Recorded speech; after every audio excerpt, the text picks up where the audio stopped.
Hello, everyone. Welcome back to Spotlight by Bus and Content. This is Nivedita, and today we have with us our amazing Jesus Mehta.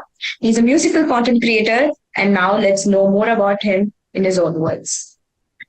Yeah, so I am Jesus Mehta, and I perform beatboxing and I do raps and stuff, basically hip hop, uh, interconnected to the hip hop industry. Okay, and when you say beatbox, this is what I actually do. And yeah, and apart from beatboxing, I also write some raps, remix some already pre-made songs. Also write some original songs. I've written God Complex, the one of my recent releases. And yeah, that's basically what I do. I just play things and I write stuff. That's it.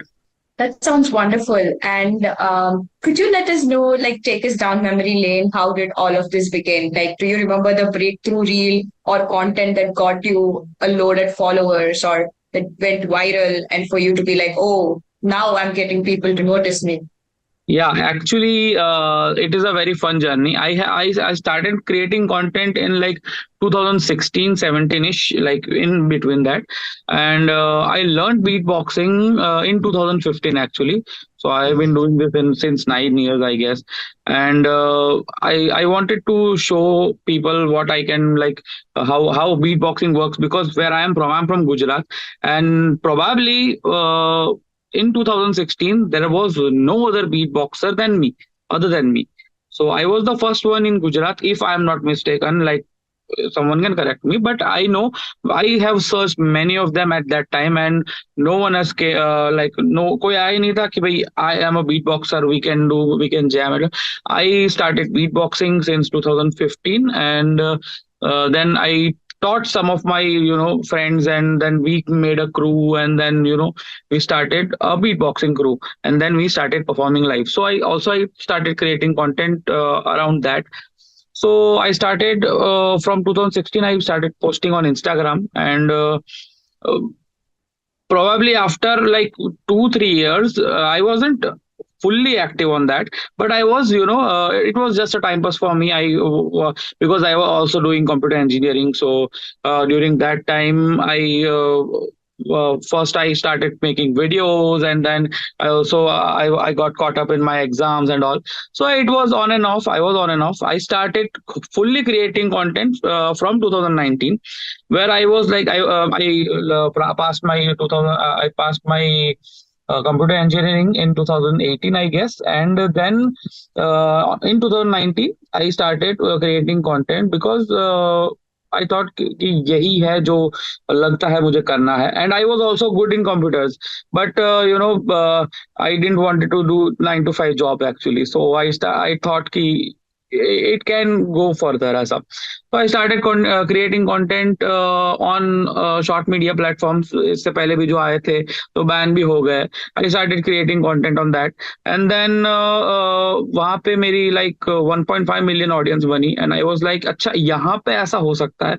So I should explore other content, other platforms as well as a. So I started creating content on YouTube and Instagram simultaneously, but more I focused myself on YouTube because ऐसा सुना था कि भाई वहाँ पे audience ज्यादा appreciate करती है art को.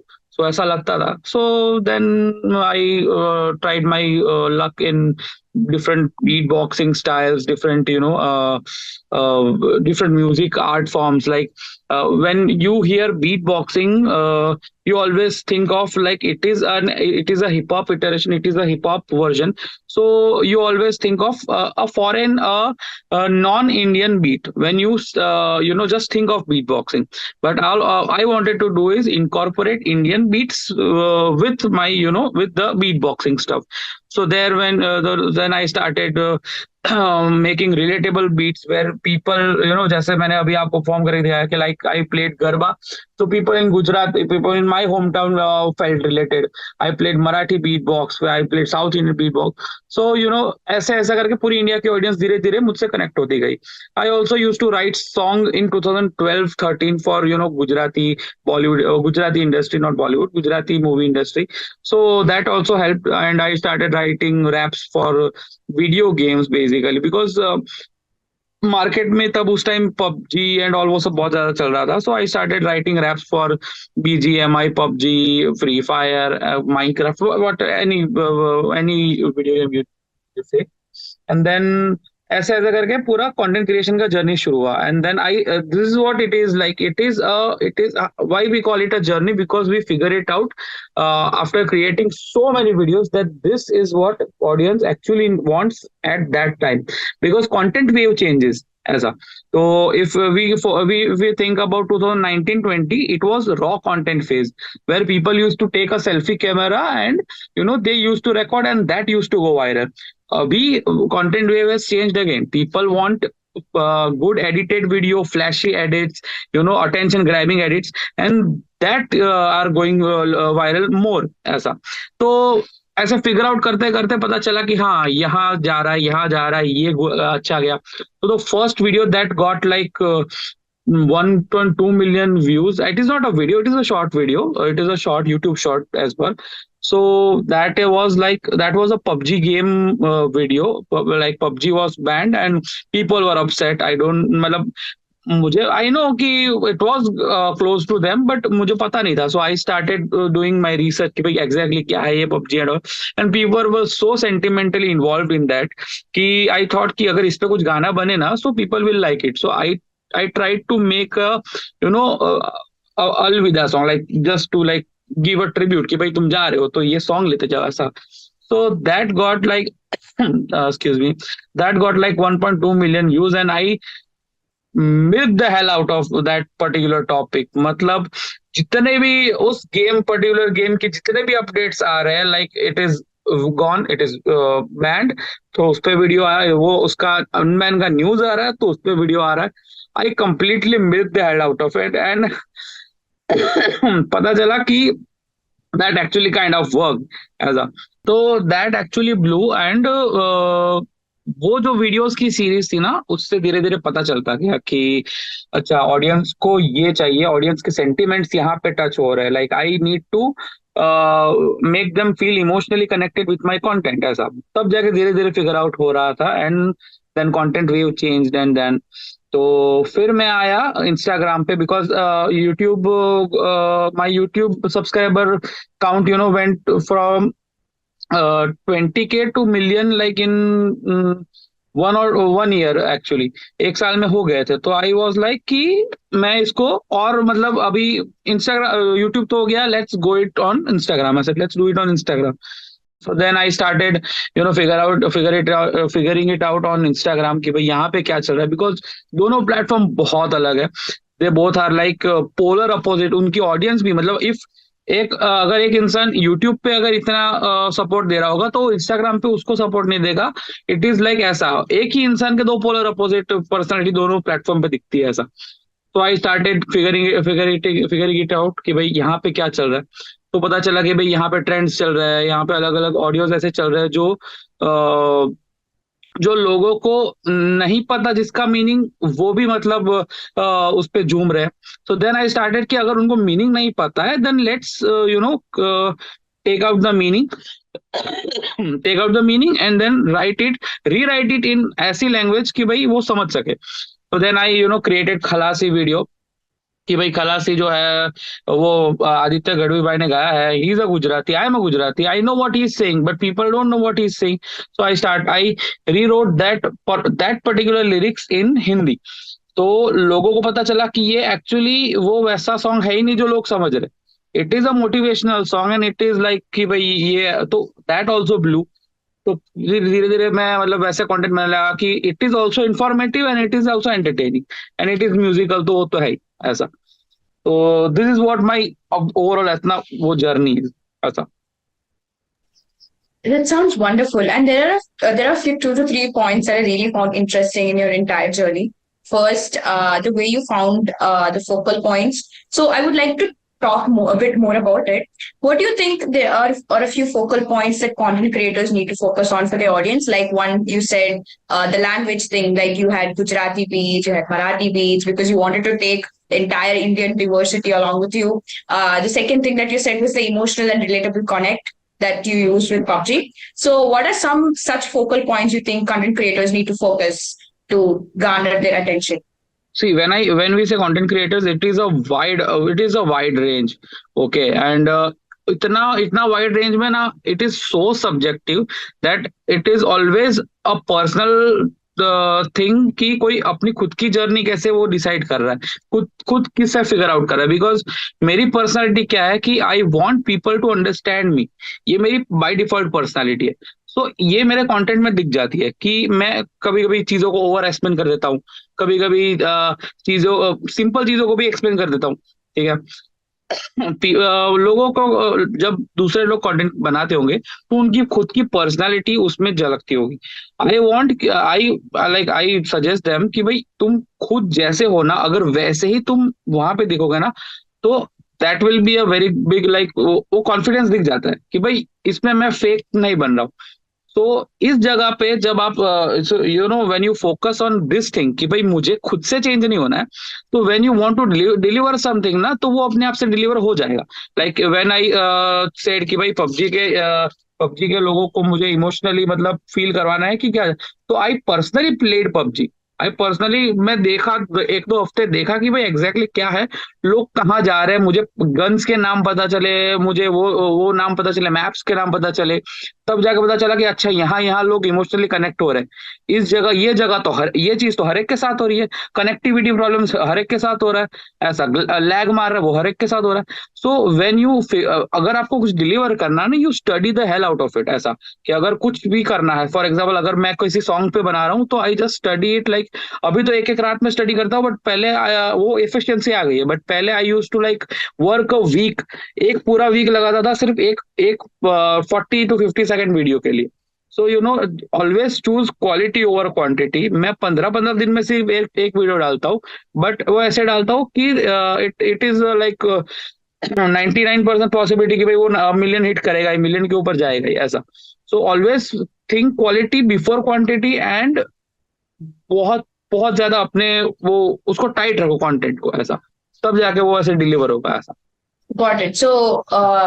So most of the gist is basically कि आपको पहले authentic होना है, like you need to know what you really want to do, and then you go for it. Yes. So that's something I think a lot of people lose because they chase trends, but they don't really know what to do, what they want to do themselves. Second, मुझे बस ये पूछना था, this is something on the way of paid partnerships and brands and ads and collaborations. I'm just curious, do musical content creators get as much as brand deals as fashion or lifestyle content creators, or what kind of brand deals do you usually get, and what are some things you keep in mind when you need to endorse something? That is a very good question. Because as you said, do actually musical creators earn money from this thing? तो पहले ऐसा लगता था मुझे कि सी, मैं इसको है ना थोड़ा सा लेमैन टर्म में समझाना चाहूंगा। बिकॉज अगर कोई इंसान रात को प्रॉपर थक हार के कॉर्पोरेट लाइफ से थक हार के आ रहा है अपने घर, और वो बैठ के पैर पैर टिका के बैठ रहा है, and all he want to do is scroll Instagram reels और whatever the platform is, ठीक है, तो ही वांट्स एंटरटेनमेंट। पहले 5 सेकंड में उसको एंटरटेनमेंट नहीं मिला ना, तो वो स्क्रॉल कर देगा। वो ना ही वो मुझे पैसा दे रहा है कंटेंट देखने के लिए, ना ही वो खुद किसी और को मतलब वो कर रहा है कि नहीं नहीं ये तो बहुत अच्छा है, इसको देखो, ऐसा करके। All you want is entertainment, ठीक है। And once we focus on that, तब जाके लोगों को पता चलता है कि अच्छा यहाँ पे एंटरटेनमेंट है, यहाँ पे एंटरटेनमेंट नहीं है। सो व्हेन आई से कि अगर मैं खुद, पहले मैं करता था ऐसा कि I just use to do beat box, show my talent and go, nothing else, ठीक है। But then I started creating you know certain like parts कि भाई यहाँ से यहाँ तक इंट्रोडक्शन है, यहाँ से यहाँ तक एक्सप्लेनेटरी पार्ट है, और यहाँ से यहाँ तक मेरा वो पार्ट है जो मैं जिसमें मैं दिखाता हूँ एक्चुअल में कि मैं क्या करता हूँ, ठीक है। तब जाके you know brand started reaching me out कि भाई अच्छा यहाँ पे ऐसा करो, यहाँ पे ऐसा करो, यहाँ पे मेरा डाल दो, प्रमोशन डाल दो। So what I want to say is कि when you like making your content brand friendly is the best suggestion like I can give, ठीक है, जैसा मैंने अभी बोला। बट सबसे मेन चीज है कि भाई अगर जैसे आपने बोला कि अगर musical content creators like do they actually earn money, अगर आप उस म्यूजिकल कंटेंट को ब्रांड फ्रेंडली बनाओगे तभी जाके you know you can earn money. Otherwise वो सिर्फ और सिर्फ एक टैलेंट शो करने का वो जरिया बनेगा। एंड अगर ब्रांड नहीं दे रही है, like brand are not reaching out, then you can build your offline audience की भाई आप टैलेंट शो करके आप ये बता सकते हो कि यहाँ पे मैं शो करने जा रहा हूँ, यू कम देयर, ऑफलाइन मिलके you can perform stage show and all. तो ये एक दूसरा वो है क्या टेंजेंट है जहां से हम लोग कर सकते हैं। आई थॉट कि मैं ऐसा करूंगा, but things take took a turn, and यहाँ से मुझे फिर मेरा लाइक खर्चा निकल रहा, तो इट इज ओके ऐसा। तो this is what I want कि भाई अगर मतलब अगर आप कंटेंट बनाना शुरू कर रहे हो, see why this question actually arose, मैंने बोला कि गुड क्वेश्चन क्यों, क्योंकि कोई कॉमेडी कंटेंट क्रिएटर को ऐसा नहीं पूछेगा, बिकॉज उसकी नीश इसीलिए अच्छी है। जो मैं वापस कॉल बैक देना चाहूंगा कि कोई एक इंसान एंटरटेनमेंट चाहता है, अगर कॉमेडी कंटेंट क्रिएटर अगर कुछ बना रहा है, उसमें एक एंटरटेनमेंट फैक्टर बाय डिफॉल्ट आ गया है कि भाई वो कॉमेडी है, ठीक है, तो लोग उसको ज्यादा देखना पसंद करेंगे, ठीक है।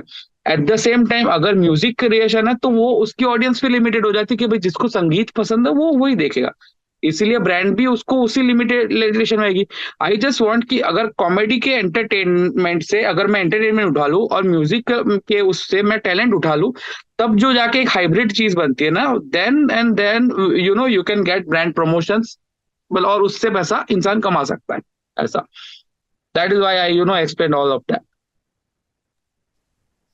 That sounds very interesting. And there was something that you really said that I want to pick up on. जहाँ पे आपने बोला कि you need to make your content brand friendly. So there are two things that I want to ask on this. One is, can you shed more light on what exactly you mean by brand friendly? In the sense, जैसे आपने बोला entertaining बनेगा तो ज्यादा लोग देखेंगे, जिससे brands will also approach you. Is that what you mean by brand friendly, or do you mean more like जो brands बोलते हैं वही करना and something like that? आपका दूसरे जो पॉइंट पे अगर हम लोग बात करें कि जो ब्रांड्स बोलते हैं वही करना, वो जो बात कर रहे हैं, तो you will lose yourself in that. What I tend to do is I वो जो बोलते हैं मैं उसको मेरे वे में अपनी ऑडियंस, बिकॉज व्हाट आई से कि मुझे मेरी ऑडियंस पता है, आप जैसे बोल रहे हो ना वैसे वो नहीं लेगी। अगर आपको ऐसा चाहिए तो मैं आपको ऐसा नहीं दे सकता हूँ, but if you are flexible enough कि अगर आप मुझे लिबर्टी दो कि मैं अपने वे में समझाऊं और आपके पॉइंट्स भी आ जाए, और आप जो इफ यू से कि these are the don'ts that we want, तो अगर वो भी आ जाए, तो अगर आप उतने फ्लेक्सिबल हो, then we can work and I will deliver whatever you said to me to them in my way ऐसा। You if you see my recent brands, मैं अगर if you see this bold care a campaign, it is a product like for lasting long in bed, okay। अब वो मैं अपनी audience को कैसे बताऊं, I made a song out of it, I made a funny song out of it, जिससे message convey हो गया और ब्रांड को प्रमोशन भी मिल गया, and even they can use that particular thing वो उनके से। तो दिस इज हाउ आई से कि ये कंटेंट ब्रांड फ्रेंडली है। ब्रांड को मिल रहा है मेरे से क्या चीज मिल रही है, ब्रांड को ऑडियंस मिल रही है, ब्रांड को एक ऐसा पीस मिल रहा है जो वो खुद यूज कर पाएंगे, ठीक है, और ब्रांड को ये भी मिल रहा है कि भाई ऐसे ऐसे वे में प्रेजेंट हो रहा है कि जहाँ पे और भी ज्यादा लोग, जो लोग मतलब जितने लोग को रीच आउट हो सकता है उतने लोगों को हो जाएगा ऐसा। So this is what I mean by brand friendly कि अगर वो मेरी ऑडियंस है तो मुझे पता है, but at the same time brand को इनकॉर्पोरेट करना भी उसके अंदर होना चाहिए ऐसा। तो yes that That sounds very interesting. And I just wanted to ask, so basic gist ये है कि if the brands are flexible enough, if the brands put flexibility on the table, and the content creator naturally brings the audience, the relatability and the creativity. Is that what you mean? Yes yes yes yes definitely वही तो, because अगर वो चीज वो हो जाएगी proper, तो वो एक हाइब्रिड ऐसा बन जाएगा कि कंटेंट भी होगा, एड भी होगी, उन लोग को प्रमोशन भी होगा, and people will also like it. लोगों को ऐसा नहीं लगेगा कि यार ये तो ऐड कर दिए। It should be subtle enough, and it should also be like bold enough कि भाई वो बोल भी रहा है और उसको एंटरटेनमेंट भी दे रहा है। सो लाइक अगर कोई, जैसे मैंने बोला कि अगर कोई स्क्रॉल करने वाला इंसान वो देखेगा तो उसको एंटरटेनमेंट भी वो ऐसा उससे उस वक्त नाइंसाफी नहीं होगी। जिसने मुझे फॉलो किया है, आई वॉन्ट कि उसको भी जस्टिस मिले, कि भाई उसने अपना कीमती फॉलो दिया है, एक फॉलो एक कीमती होता है मेरे लिए। उसने अगर अपना कीमती फॉलो दिया है तो आई वांट कि उसके लिए एंटरटेनमेंट भी उसमें हो। सिर्फ मैं जाके ऐसा मना बोल दूं कि भाई ये जाओ ये लो ये अच्छा प्रोडक्ट है, okay, that is not what I want, that is completely not like doable at all ऐसा। Got it. So talking more about how you talked about you need to be responsible for your followers because nearly like million followers, even more than that, is a big number. It's a huge responsibility. So how do you like justify the responsibility when it comes to the type of brands you pick for the deal? Because there are a lot of ethical standards that content creators need Yes, to yes, follow. yes, yes. In fact we are also we should be also be responsible कि भाई मैं अगर मेरी audience को कुछ दे रहा हूँ, so that is not like कि उसमें कुछ गड़बड़ ना हो, ठीक है। Like when brand wants to promote something, सबसे पहले तो ये देखना होगा कि वो प्रमोट क्यों करना चाहती है। इज हिज और is their product like good enough कि भाई वो सिर्फ प्रमोशन से चल जाए ऐसा। So this is what my team does कि भाई वो जितनी भी ब्रांड्स आती है ना, दे वो ही फिल्टर आउट कर देती है कि नहीं Jesus you need to do this and you can't do this ऐसा। And I completely trust them कि भाई हाँ ये लोग ने बोला है तो सही है। इफ लाइक अगर ऐसा कुछ होता है कि लाइक ये ब्रांड मुझे अच्छी लगती है बट ऐसा हो सकता है कि like their product is not good for my audience ऐसा, तो वो मुझे कुछ सजेस्ट कर देंगे कि देखो Jesus you can do this but we don't suggest you. And I totally agree कि अगर अगर मेरे फॉलोअर तक वैसा नहीं पहुंचना चाहिए कि भाई वो कल को मुझे अगर पर्सनली मिले तो बोले कि यार आपने ये इसकी एडवर्टीजमेंट की थी बट वो उतना अच्छा प्रोडक्ट नहीं निकला ऐसा। सो आई कंप्लीटली लाइक ये सारी जो चीजें हैं वो मेरी टीम ही देखती है कि मतलब वही सब वो देख लेती है इसमें। Okay, so you have a very solid team that you trust on for हाँ, all of this. They are amazing. इस बारे में तो एकदम प्रॉपर है वो तो। So again, talking about that, how important do you think such a team is for a content creator? Like what are the focal points that a good team focuses on for a content creator? सी अभी इसमें ऐसा है ना कि when I से कि एक team होनी चाहिए, it is after a certain point कि भाई आपको टीम की जरूरत होगी ही ऐसा। आई नो कि व्हेन अगर एक कंटेंट क्रिएटर है ना, ही इज बेसिकली इंट्रोवर्ट, मैं नहीं हूँ, बट अगर कोई कंटेंट क्रिएटर होगा तो वो इसीलिए होगा कि वो एक इंट्रोवर्ट है। और ये बाय डिफॉल्ट बहुत लोगों का ऐसा, मेरे खुद के क्रिएटर दोस्त लोगों को मैंने देखा है कि इज एन इंट्रोवर्ट और वो किसी और के साथ बात भी नहीं करेगा, और अगर ब्रांड ही लाएगी तो वो खुद ही मैनेज कर लेगा, हर एक चीज खुद कर लेगा ऐसा। I don't want to interact with anybody. But main चीज ऐसा है कि एक पॉइंट आता है जब आपको एक ऐसी टीम रखनी होती है जो आपका जो ध्यान है उससे डिस्ट्रैक्ट कर सके कि भाई ये सब मत देखो, आप क्रिएटिविटी पे फोकस करो। And thanks to my team I just I can just create my content with peace. मुझे कुछ ऐसा देखने की जरूरत नहीं है कि भाई ब्रांड्स क्या ले रही है, ब्रांड्स क्या दे रही है, व्हाट दे वांट, ये सारे वो ही क्यूरेट कर लेते हैं। दे जस्ट वांट मी कि भाई आप अपनी क्रिएटिविटी लो, अगर ये ब्रांड आ रही है तो इसमें आप कैसे क्रिएटिविटी करोगे, अगर आपको नहीं मजा आ रहा है लेट्स उसको कैंसिल करते हैं, अगर आपको ये ब्रांड पसंद है हम उसको अप्रोच करते हैं। ये सारी चीजें है ना, वो सब कुछ तब जरूरत पड़ती है when you know grow and when you are in like ऐसे बडिंग क्रिएटर हो ना जो अभी ग्रोथ पे हो, ठीक है। When you are almost at like कि भाई हाँ अभी धीरे धीरे ग्रोथ हो रहा है, तो तब अगर आपको ऐसी टीम मिल जाए ना जैसी मुझे अभी मिली है, तब जाके वो ग्रोथ ज्यादा फ्रीली और ज्यादा क्या स्मूथ हो जाएगा। वरना देर आर सो मतलब ब्रांड्स अभी ऐसा है ना कि इतनी ज्यादा फ्लक्चुएशन आती है। सबसे पहले तो मैं वो पूरा फ्लो दिखाता हूँ कि भाई ब्रांड्स सबसे पहले तो आती है, उनको उनसे नेगोशिएशन करना पड़ता है, नेगोशिएशन के बाद लॉक होती है, लॉक के बाद उनको डिलीवरेबल्स देने होते हैं, डिलीवरेबल्स के बाद उनको उनका अप्रूवल लेना होता है, अप्रूवल आने के बाद चेंजेस हो, अगर ना हो तो अप्रूवल होता है, नहीं तो चेंजेस करने पड़ते हैं, चेंजेस करने के बाद डिलीवरेबल्स डन होने के बाद लाइव जाने के बाद वीडियो, उसके बाद पेमेंट का फॉलोअप लेना पड़ता है। अब ये जो सारी चीजें हैं, ये सारी चीज मैं क्यों करूं, अगर मेरी टीम ये सब करे और मैं साथ में यहाँ पे मेरा दूसरा काम शुरू कर दूं कि भाई ये जो this is the like 30 day process, पूरा का पूरा 30 डे प्रोसेस, ठीक है।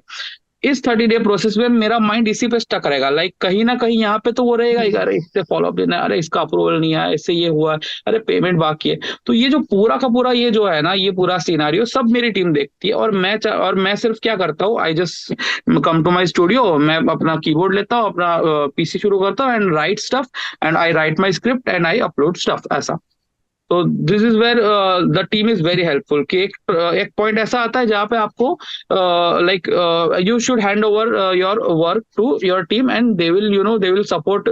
और क्या है कि अगर उन लोग का सपोर्ट इतना अच्छा रहेगा, like I have change my like agencies and all past में, अभी तो नहीं, बट पास्ट में मैंने एजेंसी चेंज किए क्यों, क्योंकि जो मुझे करना होता है क्रिएटिविटी एंड स्टफ, उसके साथ साथ मुझे एजेंसी से फॉलोअप लेना होता था कि भाई आपने ये फॉलोअप लिया कि नहीं, आप ये नहीं फॉलोअप किया। सो that is what I want कि भाई अगर मैं अपना काम दे रहा हूं तो बस वो फिर मेरा हेडेक है ही नहीं, ऐसा। तो अभी इतना सही, इतना स्मूथ चल रहा है वो इसी वजह से कि भाई ग्रोथ भी स्मूथ हो रहा है और ये सारा फॉलोअप और वो सब भी अच्छे से हो रहा है, ऐसा। अच्छा, so what are some things जो आप दिमाग में रखते हो एजेंसी या टीम को पिक करते हुए, जो आपको लगता है कि कंटेंट क्रिएटर्स को ये दिमाग में रखना चाहिए, the boarding content creators will eventually need a team?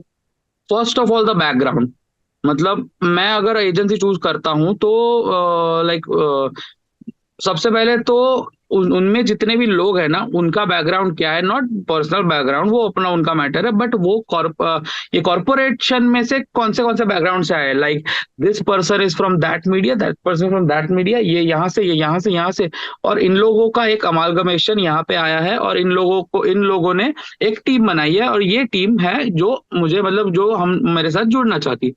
So I go there personally, मैं उनसे मिलता हूँ, मुलाकात लेता हूँ। मेरी टीम में तो मेरा मतलब लाइक 2 लोग तो ऐसे जो मेरे एकदम खास दोस्त है, ठीक है, विच आई नो देम पर्सनली, और यहाँ पे वो बहुत ज्यादा मैटर करता है। अगर आप पर्सनली, तो वी नो देयर गोल्स, वो, और जब हम आपके गोल्स अलाइन होते हैं ना, तो हमारा जो ग्रोथ की स्पीड होती है वो डबल हो जाती है, ऐसा। Like one of them is Shrikant, one of them is Prathamesh, ठीक है, ये दोनों मेरे बहुत बहुत अच्छे दोस्त हैं।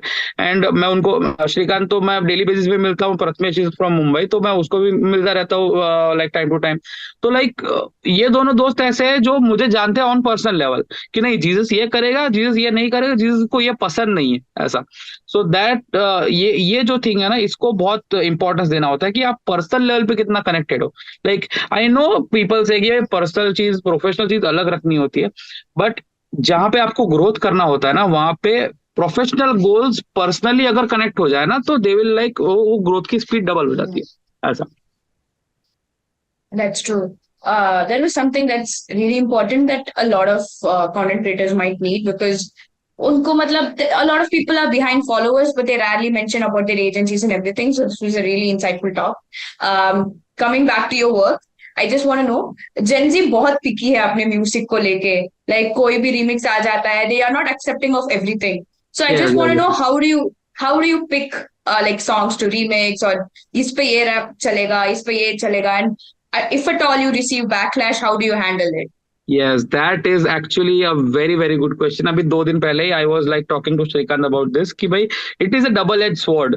Remixing a song is a double-edged sword and has been a double-edged sword since decades. ऐसा लोग जब एक सॉन्ग के साथ कनेक्ट करते हैं इमोशनली, तो उसके साथ छेड़खानी करना is like very risky.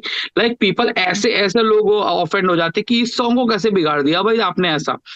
Fortunately enough अभी तक ऐसा एक भी सॉन्ग नहीं निकला है मार्केट में मेरा जिसमें लोगों ने लाइक, अभी भी अगर मैं कमेंट सेक्शन चेक करूंगा, there is no, mostly zero hate comments. किसी ने भी ऐसा नहीं बोला है, आई डोंट नो, मतलब see I am not being like ऐसा वो नहीं हो रहा हूँ, I am not being braggy about it, ऐसा नहीं है। मैं बस इतना बोलना चाहता हूँ कि अगर आपने वो इमोशन पकड़ा है कि भाई ये सॉन्ग का इमोशन ये है, I understand song like very deeply, ऐसा नहीं कि मतलब मैं उसमें ऐसे घुस जाता, वैसा वाला सीन नहीं है, बट ऊपर से जो उसका थॉट होता है ना, वो मुझे समझ में आता है, and I write according to that, and people like receive it like that, ऐसा। फॉर एग्जाम्पल अभी ये जो खलासी सॉन्ग था, that was like a super hit, super viral song, ठीक है। ऐसा कितनी बार हुआ है कि जिसने वो सॉन्ग बनाया है वो खुद आके कमेंट करे कि भाई this is actually sounding good. Coke Studio Bharat ने खुद आके कमेंट किया है कि भाई नहीं, this this actually made our day, ऐसा। तो तब जाके मुझे रियलाइज हुआ कि भाई व्हेन आई राइट सॉन्ग्स वो बाय डिफॉल्ट ऐसा होता है। और ये ऐसा भी नहीं कि मेरी कोई सॉन्ग के लिखने की प्रोसेस है। मेरे स्टूडियो से मेरे घर तक का डिस्टेंस है 10 मिनट मैक्सिमम, और उधर से यहाँ तक आते आते मैं सॉन्ग लिखता हूँ, ठीक है। और हम्म, और उतने में वो हो जाता है, ऐसा इट इज नॉट लाइक ये नेचुरल है, बाय डिफॉल्ट ऐसा हो जाता है। तो उसी को अभी ये तो राइटिंग प्रोसेस हो गया कि आपने सॉन्ग के थॉट को पकड़ के लिखा। अब करना है वैसे का वैसा रिकॉर्ड, कि भाई अगर आप अगर जैसे अगर जॉनर है लव सॉन्ग है, ठीक है, अभी सजनी का जो गाना था ओ सजनी रे, तो हम्म, वो जो सॉन्ग है उसका जो थॉट है, मैं अपने फर्स्ट हाफ के जो वीडियो में उनको लोगों को बताता हूँ कि मैंने ये क्यों लिखा है। मैं लोगों को ये बताता हूँ, like one of my script goes कि भाई जो सॉन्ग है ना उसमें ये बंदा ऐसा बोल रहा है और इस बंदे को ऐसा चाहिए, और उसको अपनी गर्लफ्रेंड के साथ वापस मिलना है या अपनी बंदी के साथ वापस मिलना है। तो एक आपा फिर मिलेंगे करके एक सॉन्ग वायरल हुआ था, तो दैट हम्म, वाज उसका मैंने पूरा सॉन्ग का ब्रेक डाउन करता हूँ मैं फर्स्ट हाफ में, लाइक ऊपर ऊपर से ब्रेक डाउन करता हूँ कि भाई ये इसका थॉट है और हमको इससे ही लिखना है। So when I connect them with me कि भाई मैं इस थॉट प्रोसेस से लिख रहा हूँ, तब उनको भी पता चल रहा है ना कि भाई इसने ये सोचकर लिखा है तो ये बराबर लिखा है, ऐसा। So that's when people get connected कि भाई यहाँ पे ये जो सॉन्ग है इसके साथ ये जा रहा है, तो अच्छा आ रहा है, मजा आ रहा है, ये वो। In fact one of my most viral song जो था कला स्टार का था, जो हनी सिंह का था, ठीक है। वो सबसे पहला सॉन्ग था, October 24 को मैंने अपलोड किया था 2023 में। और वो बूस्ट हुआ, इतना बूस्ट हुआ कि हनी सिंह भाई ने खुद वो स्टोरी पे लगाया था, ठीक है। And why is that, people were like लोगों को चाहिए था कि पुराने जो हनी सिंह है वो आए, वो और and it was meant to be Honey Singh comeback. तो वो लोगों को उतना एक्सपेक्ट, मतलब it was a good song, it is a good song actually, but लोगों की एक्सपेक्टेशन कुछ अलग थी हनी सिंह से। हम्म, मैंने क्या किया, I have been a fan of Honey Singh, I have been a fan of like old hip hop songs like a lot. And मैंने ये सारे सॉन्ग्स को पहले भी like I was writing songs from 2012, right. So बहुत टाइम हो गया, so I studied दो सॉन्ग्स बैक देन। तो मुझे लगा कि ये हनी सिंह अगर एक्चुअल में जो हनी सिंह, जो पुराना हनी सिंह था, वो ऐसे गाता ऐसे लिखता, उसके सॉन्ग्स ऐसे हम्म, होते, तो लोग इतना कनेक्ट कर गए कि हाँ यही तो है हनी सिंह, ऐसा। फिर फिर आती है कला वहां पे कि भाई आप वैसा वॉइस टेक्सचर बना के गाओ, आप ऐसा कुछ ऐसे ऐसे कुछ मॉड्यूलेशंस यूज करो, ऐसे कुछ इफेक्ट यूज करो जो हनी सिंह जैसा साउंड करे।